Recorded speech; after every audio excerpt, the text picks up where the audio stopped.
진행할 때 하나님께서 저와 여러분에게 큰 은혜를 베풀어 주시기를 원합니다. 우리가 이 땅에 살아가는 동안 사실 얼마를 살지 늘 우리가 천년 만년 살 것 같은 그런 생활을 살아가고 있습니다.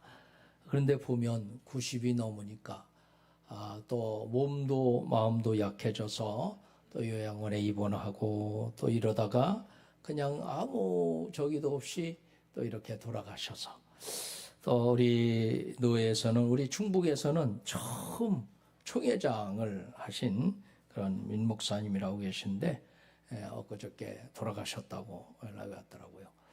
그러니까 그렇게 대단했던 양반이 또 이렇게 하나님이 부르시니까 돌아가신데 사람이 마지막 때에 세 가지 후회를 한다고 그러지 않습니까? 첫째, 좀 참고 인내할 걸. 그거 못 참아가지고 그냥 그걸 후회한다고 그래요. 조금만 참았으면 가정도 평안하고 조금만 참았으면 이런 일도 안 일어나고 조금만 참았으면 더 좀 좋은 일들도 하고 멋있게 살았을 텐데 라고 그런 후회를 한다고 그러죠. 그리고 두 번째 후회는 좀 더 베풀어 줄 걸. 그러니까 이기적으로 너무 이기적으로 남을 배려하지 않고 그냥 자기밖에 모르는 그런 삶을 살아온 거. 뭔가 좀 한다고 그랬는데 그것조차도 우리는 그렇게 배려가 없었던 그런 것을 생각해 보면서 조금 더 선한 일을 할 수 있을 텐데 더 기회가 있었을 텐데 배려하고 우리가 이웃을 생각한다고 하는 것은 이게 예수 믿는 사람들 중에 참 귀하고 소중하다고 생각합니다. 그렇죠? 한 일생, 한 번 살아가는 일생. 우리들은 천년 만년 살 것 같죠. 그렇죠? 저도 그렇게 생각이 됩니다. 앞으로 한 만년 정도 살까? 이렇게 생각이 되어지는데, 그래도 그게 아니더라고요. 보면 우리 친구도 어떤 날 이렇게 우리 이제 장로님하고 목사님들 몇 분이서 더 달에 한 번씩 모이는데 이 친구는 참 건강했어요. 무슨 일을 하면 앞장서서 그렇게 건강할 수가 없었습니다. 근데 갑자기 병원에 입원했다고 그러더라고요. 급성 신장 걸렸다고 이래가지고 그래서 그 다음에 이제 어떻게 해서 그래도 하나님의 은혜로 이렇게 생명을 살려주셔가 다 죽다가 살아나서 왔는데 음식도 아무거나 못 먹고 이러더라고요. 그래 가려 먹고 참 그렇게 팔팔하던 친구가 그렇게 되어지는 것을 보면서 참 그게 건강하다고 건강한 게 아닙니다. 하나님 부르시면 그게 문제가 아니더라고요. 그렇죠? 그러니까 좀 더 베풀며 살 걸, 좀 더 베풀며, 좀 더 가까운 사람들에게 잘해주고, 나 때문에 사람들이 행복할 수 있는 그런 삶을 산다면 얼마나 귀하고 소중하겠습니까? 그게 진정 예수 믿으면서 주어지는 하나님의 축복이라고 생각이 됩니다. 그렇죠? 우리에게 주신 일들, 그리고 좀 더 이렇게 재미있게 살 걸. 한 번밖에 없는 인생인데 하나님이 주신 것 그걸 누리라고 성경도 말씀하잖아요. 그렇죠? 우리에게 주어진 그 인생을 잘 그 복을 누리는 것도 하나의 그 축복이라고 생각이 되어집니다. 그러니까 예수 믿으면 우리가 잘 사는 감사하면서 모든 일에 이르면서 살아가는 것이 얼마나 귀하고 소중한가 하는 것을 알 수가 있습니다. 성경을 우리가 보면서 모든 말씀은 그 핵심을 가지고 있지 않습니까? 강조점을 가지고 있고, 그렇죠? 그래서 우리가 기둥 같은 하나님께서 말씀하시는 메시지가 무엇일까라고 성경을 보면서 이렇게 보면 우리 삶이 이 말씀이야말로 우리에게 굉장한 능력도 주시고 축복의 말씀인 것을 알게 됩니다. 오늘 성경 말씀 속에 보면 유월절에 대해서 나오고 있어요. 유월절. 오늘 성경 1절에서 14절을 딱 보니까 거기에 다 설명이 되어 있습니다. 이스라엘 백성들이 요셉으로 인하여서 애굽으로 내려가지 않습니까? 그렇죠? 내려갔는데 그를 모르는 그런 이제 위에 사람들, 왕이나 모든 사람들을 요셉을 모르는 사람들이 있으니까 가만히 보니까 이 사람들이 와가지고 결혼도 이렇게 융화되어 가지고 자기 민족이랑 함께 살지 않아요. 따로 살면서 결혼도 자기들끼리만 하는 거예요. 그런데 보니까 너무 왕성해. 막 불어나고 그냥 그러는 거야. 이게 그래서 우리가 지혜롭게 하자. 야, 저들 내비뒀다가는 큰일 나겠다. 다 나라가 망하겠다 해가지고 아주 그냥 고역을 시키고 어려움을 시키고 나중에는 그래도 막 난리 나니까 그냥 남자 나거당 엎어버려라 그래가지고 산파들에게 그렇게 얘기하지 않습니까?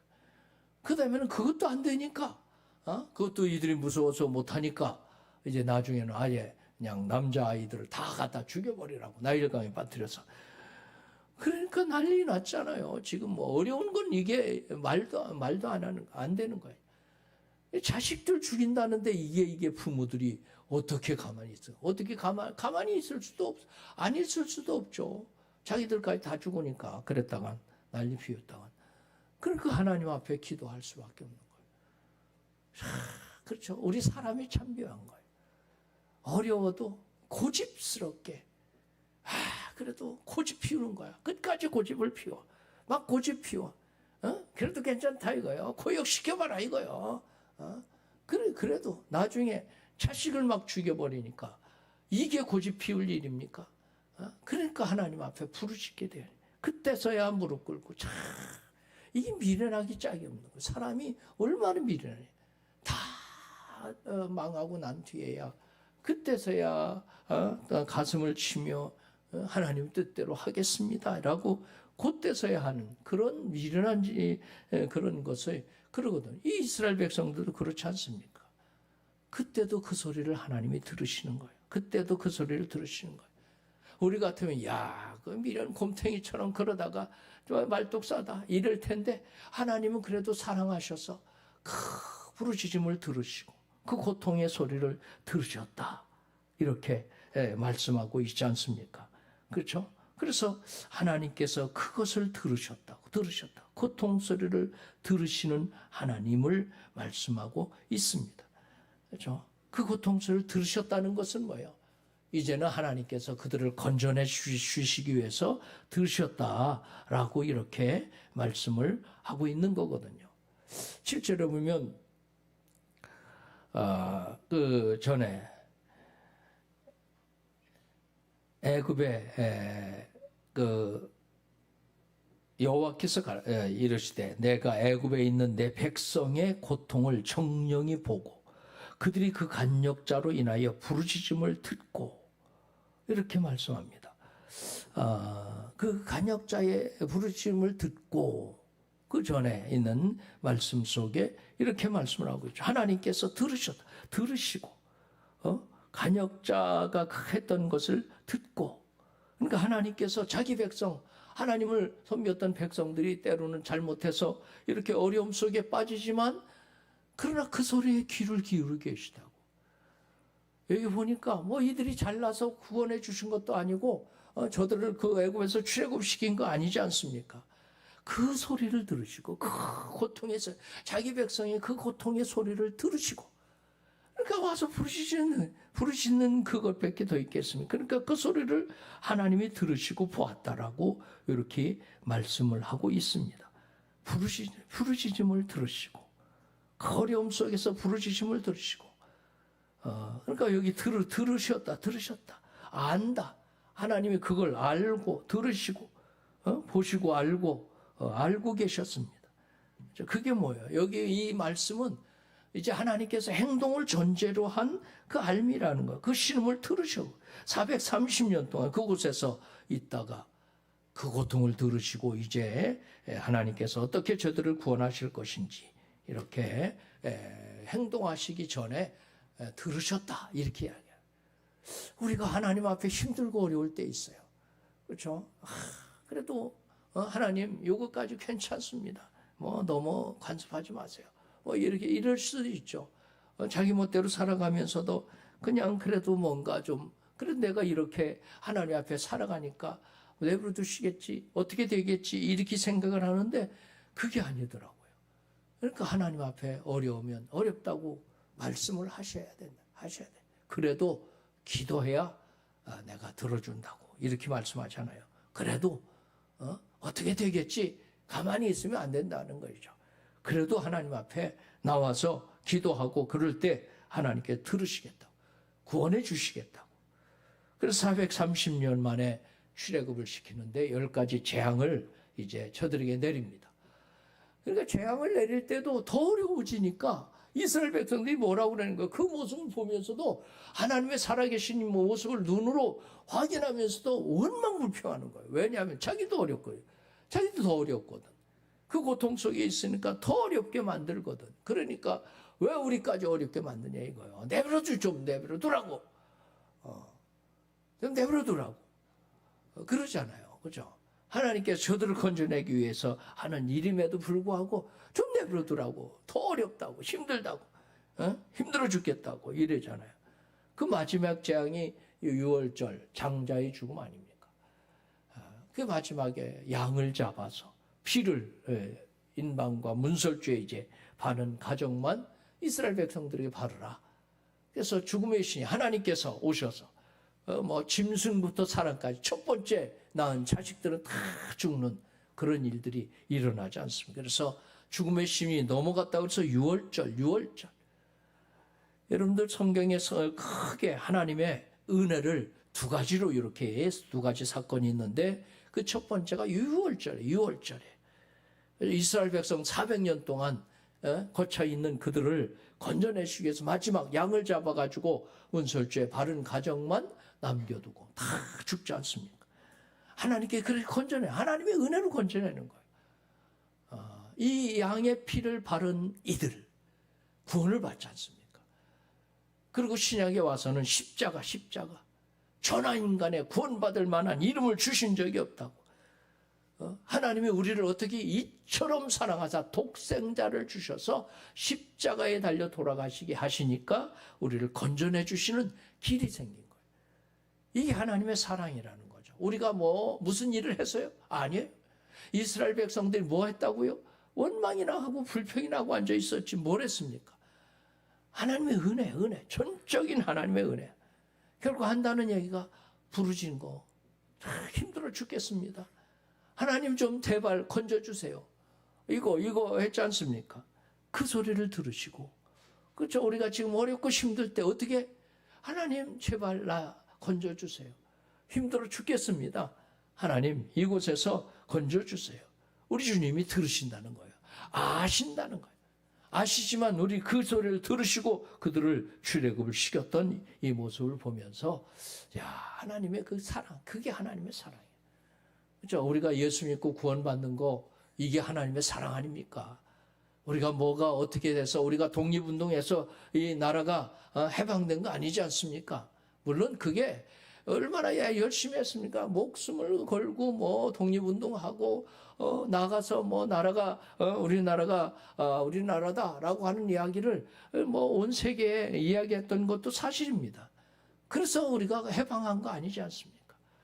80주년이 되는데 그래도 그게 하나님의 은혜라고 섭리 가운데 때가 되면 하나님의 섭리 속에 우리 믿는 사람들은 그렇게 보는 거 아니에요? 그렇죠? 저도 그렇게 믿는 거 아닙니까? 하나님의 은혜 가운데 이 나라가 이렇게 되어져서 참 묘한 것은 그래요. 이스라엘의 그 6월절이나 우리 8.15 해방이나 비슷한 면이 많이 있어요. 비슷한 면이 많이 있지 않습니까? 그렇죠? 너무 놀라운 거예요. 그런데 그 6월절이라고 하는 것을 우리가 다시 한번 보면 그 해방은 사실 그냥 된 게 아니거든요. 하나님의 은혜 가운데 됐는데 마지막 저녁에 양을 잡아서 1년 된 순양을 잡아가지고 문설주에 그 피를 바른 가정만 넘어갔다고. 그게 6월절에. 그거 잊지 마라. 그거 믿지 않아. 그러니까 하나님의 놀라운 계획이 그 속에 있었다는 거죠. 뭘 생각한 거예요? 예수 그리스도 하나님께 직접 오셔서 십자를 지시고 온 인류를 구원하실 놀라운 그런 그림자라는 거죠, 이게. 그렇죠? 그것을 생각하신 게 아닙니까? 그러니까 이 엄청난 그런 하나님의 은혜라는 거죠. 여러분 보세요. 십자의 위력. 이건 우리가 말할 수 없는 그런 위력 아닙니까? 그렇죠? 방주, 노아 보고 방주를 만들어내서 방주를 만들었습니다. 방주 외에 다른 곳은 구원받을 수가 없었어요. 방주밖에. 오직 그 길, 오직 그 길. 광야에서 이스라엘 백성들이 막 원망 불평하니까 뱀이 나타나서 막 뭅니다. 좀 살려달라고 하니까 놋뱀을 만들어서 다뤄라 이렇게 얘기합니다. 아니 놋뱀 그거 바라본다고 낫습니까? 이게 말도 안 되는 소리 아닙니까? 인간적인 생각으로. 그런데 쳐다봐라 그랬더니 쳐다봤어요. 그랬더니 낫습니다. 독이 싹 해독이 됐어요. 세상에. 그게 예수예요. 그게 예수. 그렇죠? 예수를 말씀하시기 위해서 온 인류를 살리는 길을 하나님께서 이렇게 계속 말씀하시잖아요. 이유월절을 통해서 광야의 놋뱀을 통하여서 이렇게 우리를 건져주시나. 그 십자가 이게 그렇게 그게 그래도 우리가 뭔가 좀 해야지. 가가지고 풀을 뜯어다가 상처에다가 그걸 바르든지 뭐를 좀 우리가 애써야지 실감이 날 텐데 쳐다봐라. 쳐다봤더니 낫는 이게 말도 안 되는 소리라고 안 쳐다본 사람은 다 죽었습니다. 예수 믿어라. 예수 믿는 게 그렇게 어렵습니까? 안 믿거든요. 너무 싫어. 그렇게 해서 무슨 일 뭔가를 좀 해야지. 내가 가서 이렇게 피를 좀 올리던가 헌신을 좀 한다던가 그래야 구원받지. 이렇게 사람의 생각은 그런 생각을 갖는 게 그렇지 않습니까? 그런데 십자가는 뭡니까? 우리가 믿기만 하면, 그렇죠? 이 예수를 영접하기만 하면 하나님의 자녀가 되는 권세를 주신, 그렇죠? 누구든지 십자가의 그 능력이야말로 이건 너무 놀라운 거예요. 하나님의 은혜, 전적인 은혜라는 거예요. 우리가 8.15 강국을 이제 우리가 가서 싸워서 쟁취한 것 아니지 않습니까? 은혜로 되는 거예요. 그렇죠? 그러니까 그런 은혜로 됐듯이 바로 그렇게. 그런데 보면 엄청난 대가를 지불했다. 우리가 구원받는 것은 그냥 받은 것이 아니라는 거죠. 유월절도 왜 유월절입니까? 양이 죽었습니다. 그 피로 인하여서 이 이스라엘 백성들이 삽니다. 지금도 예수님께서 돌아가셨어요. 십자가에. 그 예수의 십자가의 보혈로 우리가 구원받는 것이라고 하는 것을 알 수 있습니다. 이게 엄청난 그런 대가를 지불한 결과다. 그렇죠? 이게 너무 놀라운 하나님의 은혜 아닙니까? 은혜.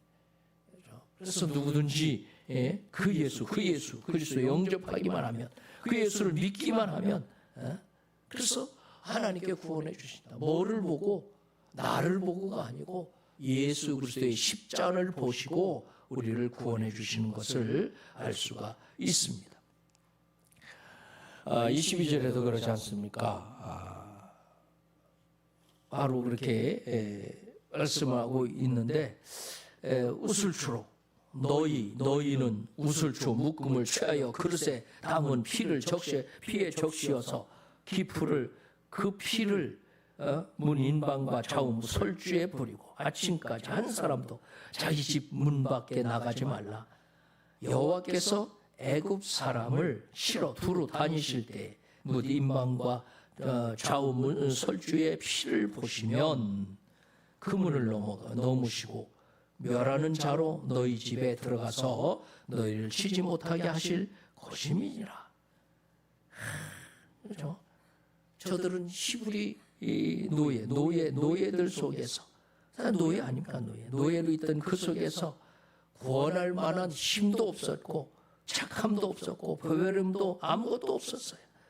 그렇죠? 아무것도 구원할 만한 건덕지가 없었다는 거예요. 그런데 하나님의 은혜로 그 피를 보시고 저들을 구원하셨다고. 그 피를 어린 양 피로서 저들을 구원하신 것을 이렇게 말씀을 하고 있습니다.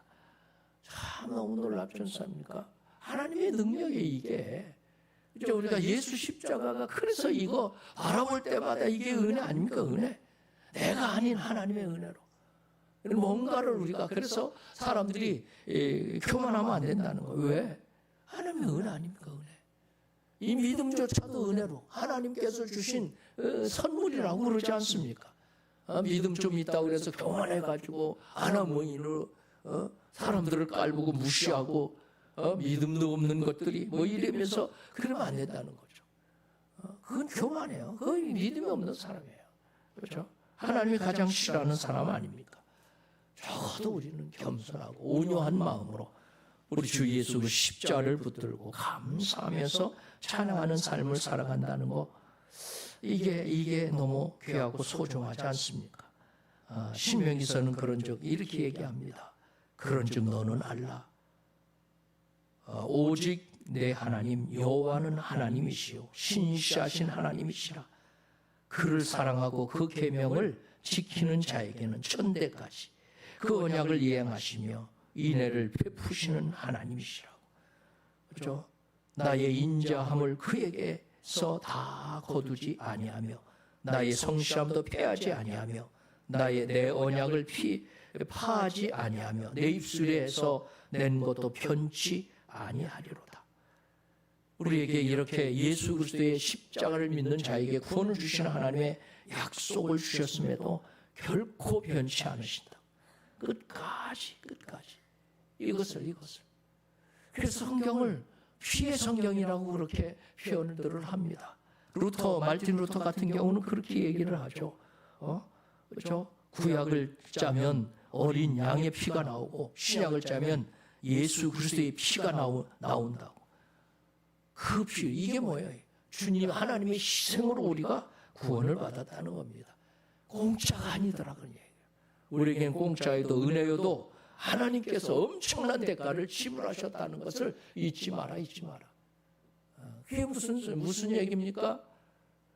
은혜 속에 은혜. 이거 은혜 속에 살아가는 거 잊지 말고 늘 감사하면서 이렇게 살으라고.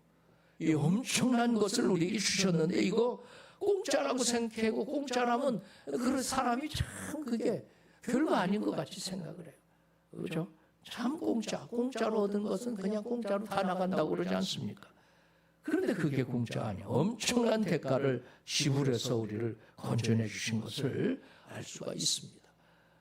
어떤 분이 그러더라고요. 자기는 결혼을 해가지고 가정의 평화를 위해서 뭐든지 참고 다 살았대.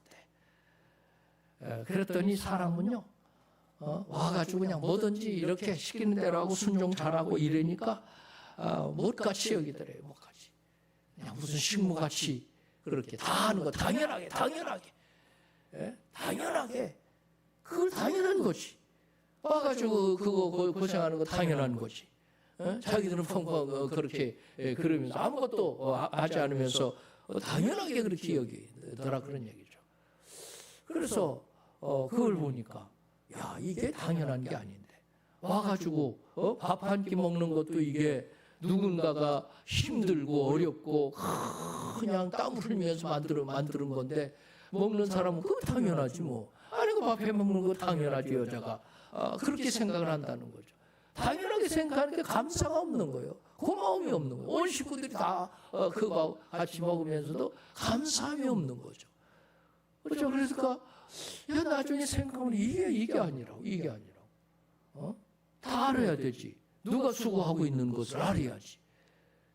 그냥 공짜로 먹는 것처럼 그렇게 생각을 하면 이게 그렇죠. 인생이 그런 거 아닙니까? 예수 믿으면서 이거 우리가 알아야 되지 않습니까? 내가 예수 믿고 구원받, 이게 당연하지. 당연한 게 아니에요. 예수님께서 엄청난 값을 지불하셨지 않습니까? 그래서 우리가 하나님의 자녀가 되고 자녀가 되는 권세를 누릴 수 있는 거 아닙니까? 그러니까 그 감사함으로 살아가는 삶이 필요한 거예요. 가정에서도 그래서 수고하고 애쓰는 사람이 있는 거 서로 감사하면서 서로 수고를 알아주고 고마워 할 수 있고. 그래서 그 말 한마디가 얼마나 귀하고 소중합니까? 그렇죠? 고맙다. 밥 한 끼 먹으면서도 고맙다고. 얼마나 수고했냐고. 그리고 같이 설거지도 해주고. 근데 세상에 이제는 삶이 달라지는 거예요. 그렇죠? 또 남편이 가서 또 돈 벌어오니까 또 그것도 고맙게 생각하고 서로가 이렇게 조금이라도 알아주면 이게 가정이 달라지지 않습니까? 그러니까 이걸 우리가 알고 살아갈 이 신앙 속에 그렇지 않습니까? 예수님께 십자가에 달려 돌아가서 우리는 그냥 당연하게 그런 것처럼 그렇게 생각해요. 이게 엄청난 대가를 지불해서 그걸 생각해 보면 내가 거기에 당연히 당해야 되는데, 그렇죠? 나를 위해서 몸 버려 피를 흘려 나는 무엇을 할까? 나는 주님을 위해서 뭘 어떻게 살아갈까?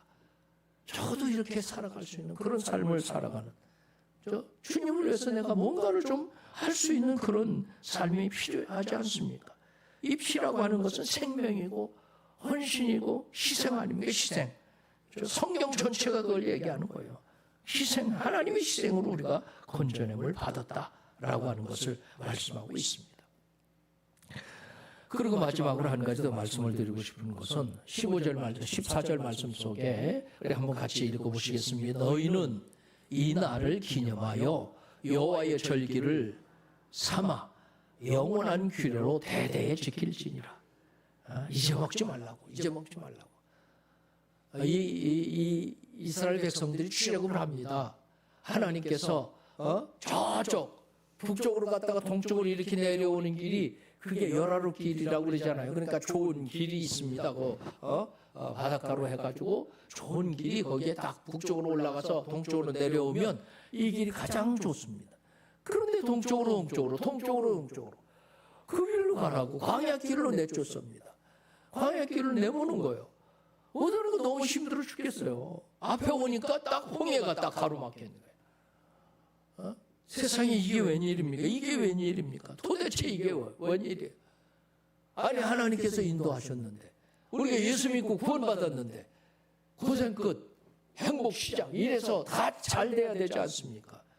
왜 어렵습니까? 왜 힘들어 죽겠어요?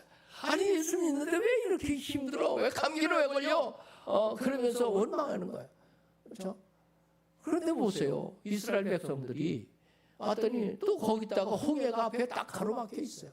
갈 데가 없어요. 이들을 다 내보니 60만, 장정만 60만, 아이들과 여자들까지 다 합치면 200만, 적어도 200만 이상이라고 그러잖아요. 그 엄청난 그 사람들을 공짜로 노예로 부려먹었잖아요. 그런데 이제는 다 내보내잖아요. 그것도 음은 폐물 다 내줘가지고 그냥 양들 다 끌고 가고 지금 다 가져갔어요. 그러니까 아까워 죽어요. 이 정신 나중에 정신 차려가지고 그냥 아주 설명을 가지고 쫓아오잖아요. 그냥. 그러니까 뒤에는 애국 군대가 쳐들어오고 잡으러 오고 앞에는 홍해 바다가 하나 있고. 여러분 생각하기에 어떻겠습니까? 야 이거 우리를 죽이려고 여기다가 내모르셨나? 물론 그렇게 생각이 들죠. 그렇죠? 그런데 하나님께서 10가지 재앙을 생각하면 믿음으로 보면 안 그럴 텐데 그냥 인간적인 생각 속에는 그럴 수밖에 없죠. 당연히 원망하지. 그런데 하나님께서 모세의 손을 통해서 홍해 바다를 가르고 육지와 같이 건너고 그래서 성경은 이렇게 얘기해요. 저들이 좋은 길로 가서 블레셋과의 전쟁을 보면 도로 쏙 들어갈 거 아니야. 그렇죠? 그러면 애굽으로 다시 돌아갈 거 아니야. 그걸 아시는 하나님께서 그걸 모르는 거예요.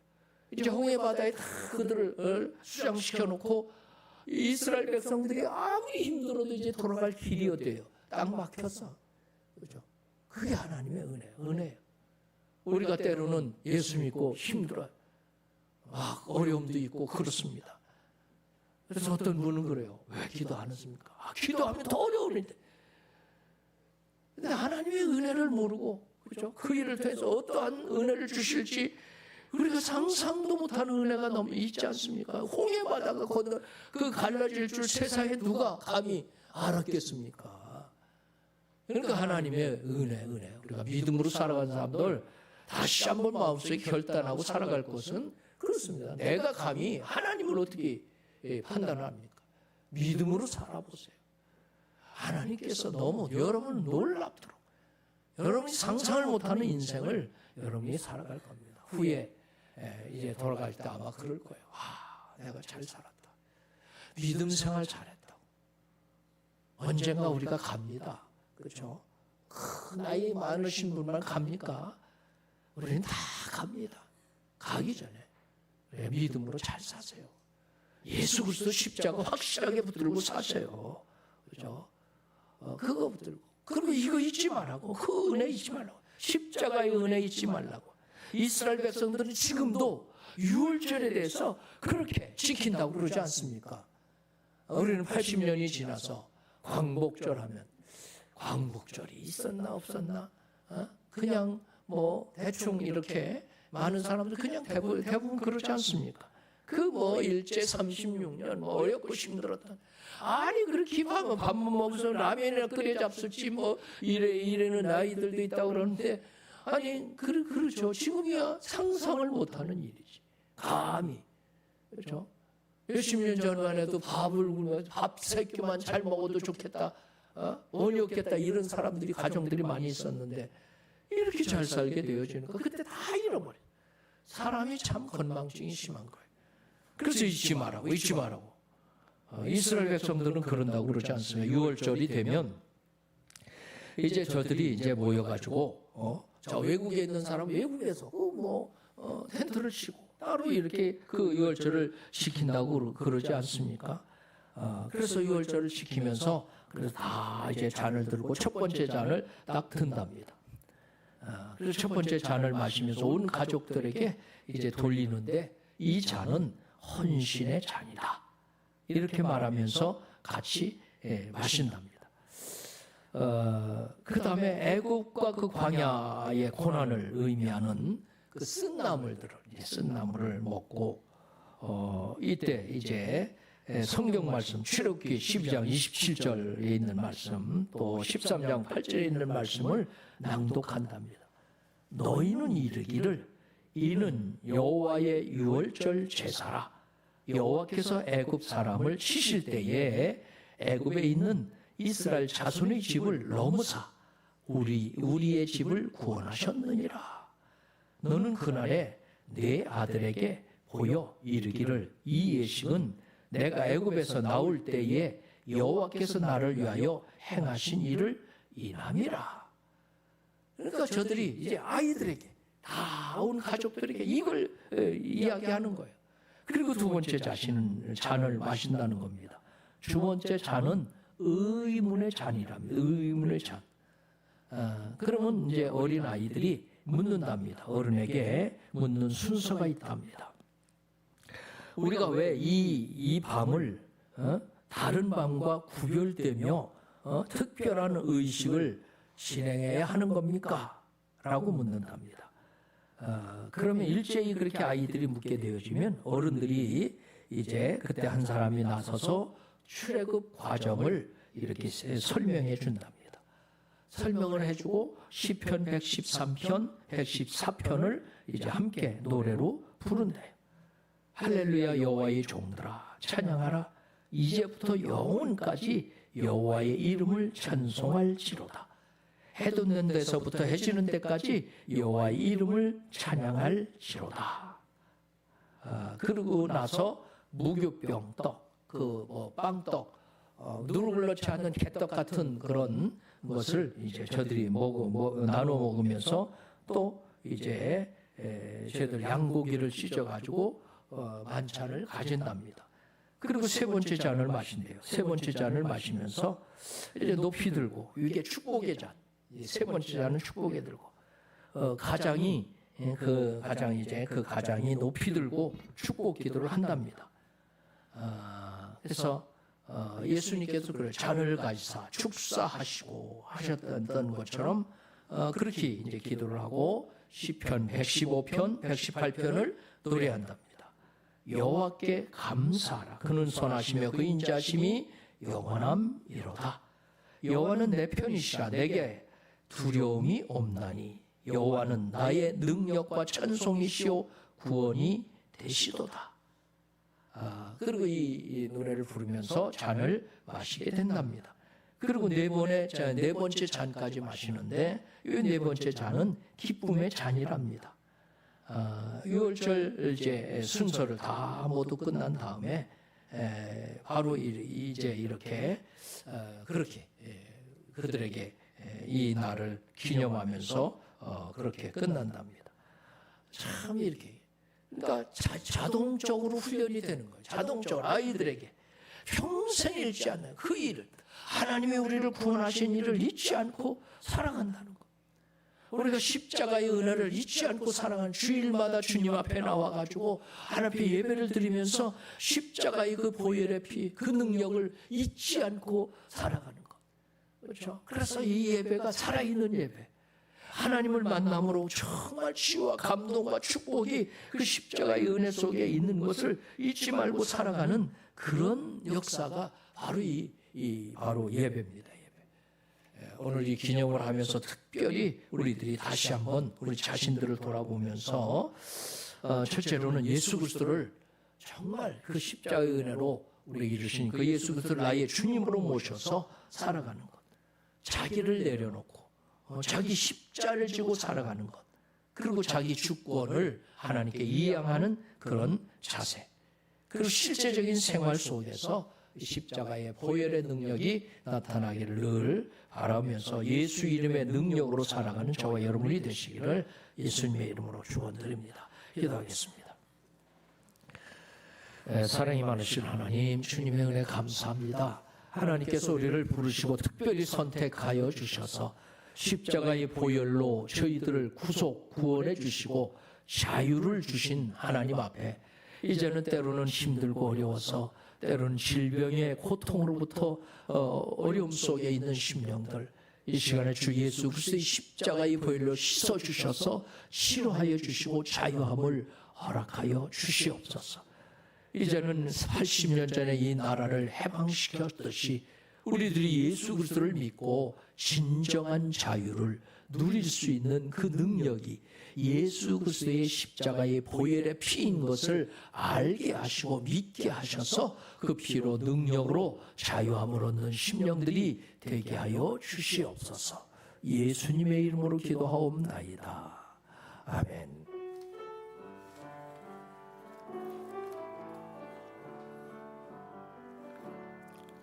주님 말씀하시면 내가 나아가